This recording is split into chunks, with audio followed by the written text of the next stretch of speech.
Hello guys, मैं राघव ओगना आप सभी का स्वागत करता हूं अपने YouTube channel let's crack TET पर।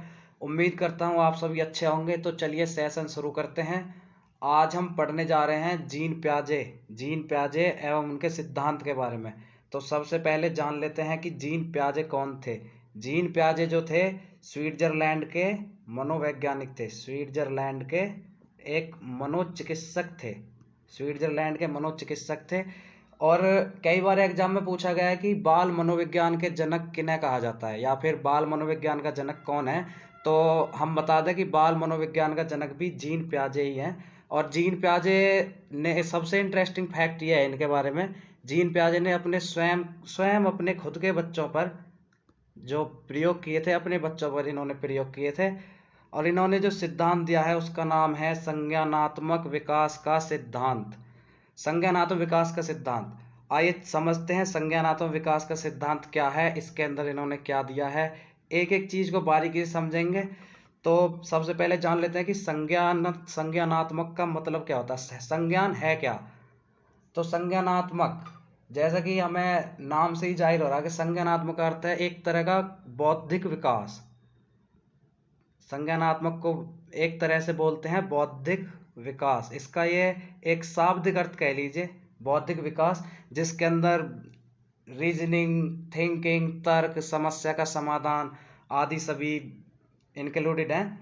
और इन्होंने एक अच्छी बात ये बताई थी कि बच्चे जो हैं, इनके अनुसार बच्चे नन्हे वैज्ञानिक होते हैं। जीन प्याजे ने समाज को इतना महत्व नहीं दिया। उन्होंने कहा कि बच्चा ही सब कुछ है, बच्चा जो चाहे वो बन सकता है अपने स्टेज के आधार पर। उन्होंने इसको 4 अवस्था में बांटा है और संज्ञानात्मक सिद्धांत में उन्होंने अपने खुद के 4 स्तर भी दिए हैं। तो इन्होंने बताया कि बच्चे जो हैं वो नन्हे वैज्ञानिक हैं। नन्हे वैज्ञानिक, बच्चे नन्हे वैज्ञानिक हैं। ये एग्जाम में पूछा जा सकता है कि ये किसने कहा कि बच्चे नन्हे वैज्ञानिक हैं। तो आप बताएंगे कि बच्चे नन्हे वैज्ञानिक है, ऐसा किसने कहा? ऐसा जीन प्याजे जी कहते हैं, जो कि स्विट्जरलैंड के एक मनोचिकित्सक थे जिन्होंने अपने स्वयं के बच्चों पर प्रयोग किए थे। तो समझते हैं इनके सबसे पहले स्तर, समझते हैं कि इन्होंने अपने सिद्धांत के क्या स्तर दिए। तो पहला स्तर है परिपक्वता। परिपक्वता बोले तो परिपक्वता, इन्होंने कहा कि बच्चा जो है, इस सिद्धांत के अंदर इन्होंने कहा बच्चा जो है परिपक्व होना सीखता है, मतलब रेडीनेस टू लर्न। एक हम बोल सकते हैं इसे कि बच्चा रेडी टू लर्न होता है, सीखने के लिए एकदम से तैयार कि हाँ अब मैं सीखने के लिए तैयार हूँ। बच्चा अपने परिपक्वता हासिल करता है, विकास होता रहता है साथ साथ एज के आधार पर। तो दूसरा इन्होंने बताया है एक्टिविटी या अनुभव, मतलब बच्चा अपनी एक्टिविटी के अनुसार, खुद की एक्टिविटी के अनुसार अनुभव करता है। इसमें इन्होंने ये कोई नहीं बताया है कि बच्चा समाज के अनुभव के द्वारा सीखेगा या दूसरों के अनुभव के द्वारा सीखेगा। तो ये इन्होंने नहीं बताया है। इन्होंने कहा बच्चा स्वयं के अनुभव से सीखेगा। क्या कहा? बच्चा स्वयं के अनुभव से सीखेगा। जो बच्चा करेगा, अनुभव करेगा, वही सीखेगा। और तीसरी इन्होंने बताई है सामाजिक अन्योन क्रियाएं। सामाजिक अन्योन क्रिया, ये कह सकते हैं कि ये तो इन्होंने ना के बराबर बताया है कि बच्चा जो है समाज से कुछ सीखता है, बिल्कुल ना के बराबर है। तो इसे तो छोड़ ही देते हैं। चौथा इन्होंने बताया है संतुलन। अब संतुलन का मतलब ये नहीं है कि इन्होंने ये कहा है कि बच्चा संतुलन करेगा, अपने आप को समाज के हिसाब से संतुलन स्थापित करेगा या कुछ करेगा, नहीं, ऐसा कुछ नहीं है। इन्होंने बताया कि बच्चा संतुलन जो करेगा वो इन ऊपर वाली जो 3 स्टेज हमने अभी आपको बताई, इनके आधार पर बच्चा अपने आप को संतुलित करेगा। जो 3 स्टेज हैं ये, इनके आधार पर बच्चा संतुलित करेगा, ना कि समाज के आधार पर या अपने किसी जिनसे वो मिलता है, जिनके साथ वो रहता है, उनको देखकर कोई अनुभव, कोई संतुलन, कुछ नहीं होगा। तो इसके अंदर, संतुलन के अंदर इन्होंने बताया एक स्कीमा, एक इन्होंने स्कीमा वर्ड दिया है जिसकी डेफिनेशन दी है।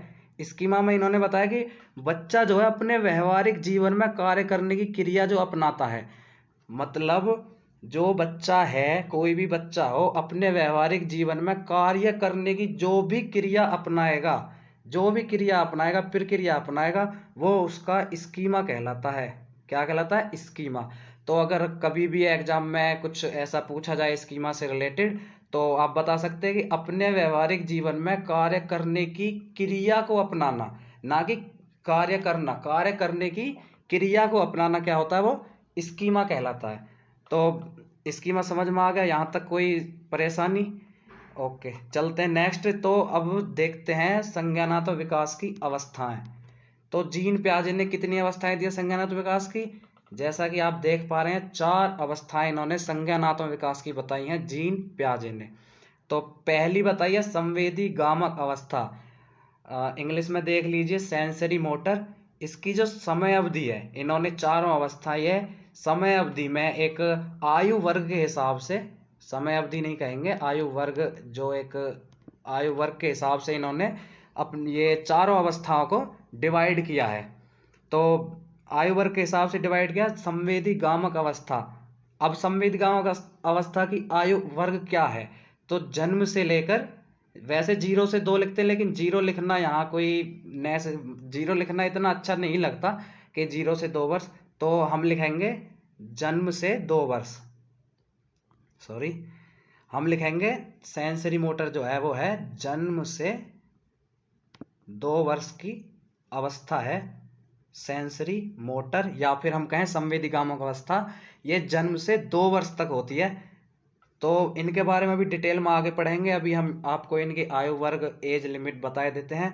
और दूसरी है पूर्व संक्रियात्मक अवस्था, प्री ऑपरेशनल जो अवस्था है, इसकी इसकी इन्होंने एज लिमिट बताई है 2 से 7 वर्ष। कितना? 2 से 7 वर्ष। तो इन्होंने तीसरी जो अवस्था दी है वो दी है मूर्त संक्रियात्मक अवस्था, कंक्रीट ऑपरेशनल।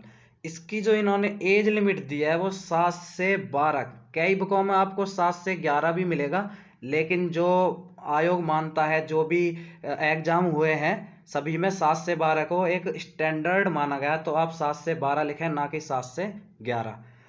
और चलते हैं चौथी अवस्था की तरफ। तो चौथी अवस्था इन्होंने अमूर्त संक्रियात्मक अवस्था दी है, जिसको फॉर्मल ऑपरेशनल बोलते हैं। अमूर्त संक्रियात्मक अवस्था, इसकी समय अवधि जो इन्होंने दी है वो 12 से 15 वर्ष, 12 से 15 वर्ष इन्होंने इसकी समय अवधि दी है।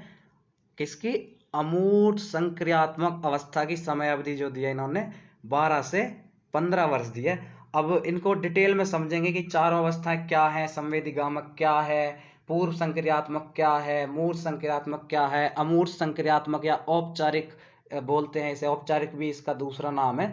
औपचारिक संक्रियात्मक अवस्था क्या है, इनको एकदम डिटेल से समझेंगे। तो बात करते हैं पहली अवस्था जो कि संवेदी गामक अवस्था, जन्म से 2 वर्ष। ये देखिए यहाँ पे लिखा हुआ है जन्म से 2 वर्ष, यहाँ समय अवधि भी लिखी हुई है।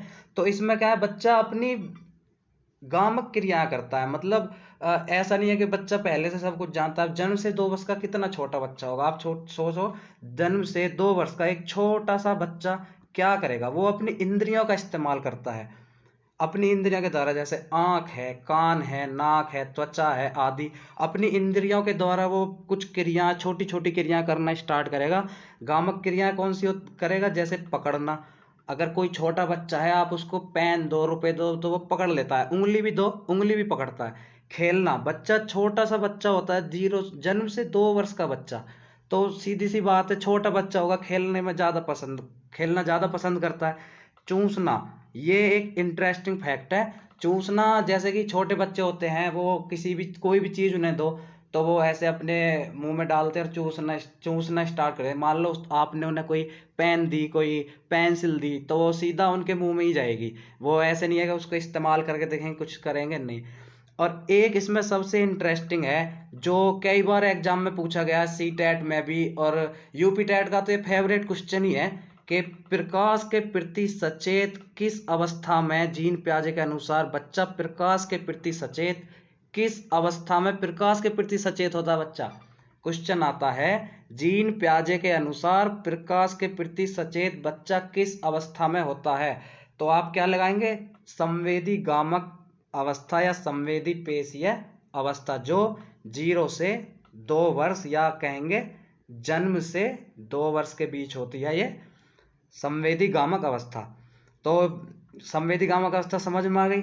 नेक्स्ट चलते हैं, दूसरी जो अवस्था बताई है जीन पियाजे ने वो है पूर्व संक्रियात्मक अवस्था, जिसकी समय अवधि दी है 2 से 7 वर्ष। 2 से 7 वर्ष ये जीन पियाजे की दूसरी अवस्था है, पूर्व संक्रियात्मक अवस्था, जो संज्ञानात्मक विकास की दूसरी अवस्था है। इसके अंदर बच्चा क्या करेगा, प्रतीकों का प्रयोग करना स्टार्ट करेगा, सजीवता के गुण देखने के लिए मिलेंगे। मतलब आप छोटा बच्चा होगा, 2 से 7 वर्ष के बीच होगा, आप उसको खिलौना ला के दिया, मान लो आपने उसे कोई टैडी वगैरह दे दिया, छोटी सी डॉल वगैरह दे दी, तो वो कहेगा कि मेरी डॉल मत फेंकना, मेरे टैडी को मत फाड़ना। तो उसे कहीं ना कहीं वो चीजें उन निर्जीव चीजों में भी सजीवता के गुण दिखाई देने लगते हैं। तो ये कौन सी अवस्था होती है, पूर्व संक्रियात्मक अवस्था, जो 2 से 7 वर्ष है। और इसमें बच्चा अपने पड़ोसी मित्रों के साथ भी खेलना प्रारंभ करता है। जो पड़ोसी मित्र होते हैं, मतलब अपनी हम एज के जो उसके बच्चे हैं, वो उनके साथ मित्रवत व्यवहार करेगा, खेलेगा उनके साथ। और बच्चा चित्र बनाना, ये चित्र बनाना कोई ऐसा नहीं है कि बच्चा 2 से 7 वर्ष है, पूर्व संज्ञानात्मक अवस्था में बच्चा है और उसने पेन और पेपर उठाया और आप सामने बैठे आपका चित्र ड्रॉ कर दिया, नहीं, ऐसा नहीं है। तो चित्र बनाना मतलब बच्चे को आपने पेन दी या पेंसिल दी और कागज दिया, तो वो क्या करेगा, कोई भी आड़ी टेढ़ी टेढ़ी ऐसे ऐसे लाइन खींचने लगेगा। तो ये चित्र बनाना ऐसे है, ना कि ऐसे कि आप सामने हो और बच्चे को पेन पेपर दिया और उसने आपका हूबहू चित्र बना दिया, ऐसा कुछ नहीं है। तो इसमें एक और है, जो पूर्व संज्ञानात्मक अवस्था के अनुसार एक और ये है कि अनुपात में सही अंतर ना कर पाना। तो ये माफ कीजिए, ये ना है, सही अंतर ना कर पाना। तो बच्चा जो होता है वो पूर्व संक्रियात्मक अवस्था, अब सोच के देखो 2 से 7 वर्ष का कोई बच्चा है, वो कैसे अनुपात में अंतर कर लेगा। आप उसके सामने कोई मोटा व्यक्ति और कोई पतला व्यक्ति खड़ा करें तो उसे लगेगा कि दोनों ही एक जैसे हैं, ये तो इनमें कोई अंतर ही नहीं है। और एक, अगर हम छोटा सा एग्जाम्पल लें, अगर आपको उसको 1 केजी कॉटन और 1 केजी उसको आप लोहा देंगे, तो उसे नहीं समझ में आएगा कि ये दोनों बराबर हैं। वो कहेगा कि जो कॉटन है वो कहीं ना कहीं उसे ज्यादा लगेगी। तो ये है अनुपात में सही अंतर ना कर पाना। कौन सी अवस्था है ये, पूर्व संक्रियात्मक अवस्था। समय अवधि कितनी है, 2 से 7 वर्ष। तो तीसरी अवस्था जो बताई है जीन पियाजे ने, संज्ञानात्मक विकास की जो तीसरी अवस्था बताई है वो है मूर्त संक्रियात्मक अवस्था। इंग्लिश में बोलेंगे इसे कंक्रीट, मूर्त, कंक्रीट। और इसकी समय अवधि कितनी है, 7 से 12 वर्ष। तो 7 से 12 वर्ष का बच्चा मूर्त संक्रियात्मक अवस्था में आ जाता है। इसके कुछ लक्षण है, जैसे कि टोटल तर्क पर आधारित हो जाता है बच्चा। 7 से 12 वर्ष का बच्चा तर्क करने लगता है। अगर ऐसा उसे कुछ चीजें दिखाएं या कुछ बताएं, वो उससे कहें कि ये ऐसा है, तो वो कहेगा ऐसा है तो क्यों। उसे बताना पड़ेगा, अगर ऐसा है तो क्यों है, हम उसे ऐसा क्यों बता रहे हैं। चिंतन का समावेश, अगर कोई उसके सामने प्रॉब्लम है, चिंता है, तो वो उस पर चिंतन करना स्टार्ट करेगा। सही अनुपात जानना, तो अभी हमने जो पिछली अवस्था बताई आपको, जो थी पूर्व संक्रियात्मक अवस्था, जिसकी समय अवधि थी 2 से 7 वर्ष, उसके अंदर था सही अनुपात ना जानना। लेकिन अब बच्चा एक स्टेप आगे जा चुका है, मूर्त संक्रियात्मक अवस्था में आ चुका है, तो वो सही अनुपात जानने लगता है और साथ साथ सही चित्र भी बनाने लगता है। नोट कर लें आप ये बात, कई बार एग्जाम में पूछी जा चुकी है, सही सही चित्र बनाना और अनुपात। और एक सबसे फेवरेट क्वेश्चन है जो यूपी टेट का, वो हम आपको बताते हैं, सभी प्रकार की गणितीय क्रिया करना या समस्या हल करना। ये फेवरेट क्वेश्चन है कि गणितीय क्रिया बालक कब स्टार्ट करता है, बच्चा कब स्टार्ट करता है। यूपी टेट में बहुत बार क्वेश्चन आया है, ज्यादातर क्वेश्चन आ ही जाता है। तो आप क्या लिखेंगे, मूर्त संक्रियात्मक अवस्था 7 से 12 वर्ष। तो अब चलते हैं नेक्स्ट, चौथी अवस्था जो बताई है ये पियाजे के अनुसार ये संज्ञानात्मक विकास की अमूर्त संक्रियात्मक अवस्था है, जिसकी समय अवधि 12 से 15 वर्ष है। कितना, 12 से 15 वर्ष। अब इसके अंतर्गत क्या करेगा बच्चा, अमूर्त चिंतन करने लगेगा। जैसे अब हमने उसको कुछ चीजें बताई, हमने उसको कहा कि पेन, तो उसके माइंड में एक इमेज बन जाएगी कि अच्छा ये पेन पेन ऐसी होती है। हमने कहा एप्पल, तो उसके माइंड में एप्पल की इमेज बन जाएगी। अमूर्त चिंतन करने लगा, इसमें अमूर्त चिंतन के अनुसार वो स्मरण, चिंतन, मनन और निर्णय लेना, बच्चा इस स्टेज में स्वयं निर्णय ले सकता है, लेता है, ले सकता नहीं लेता है। तो और समस्या समाधान, जो उसकी व्यवहारिक जीवन की समस्या है वो उन्हें खुद से समाधान करने का प्रयत्न करता है और कर भी लेता है।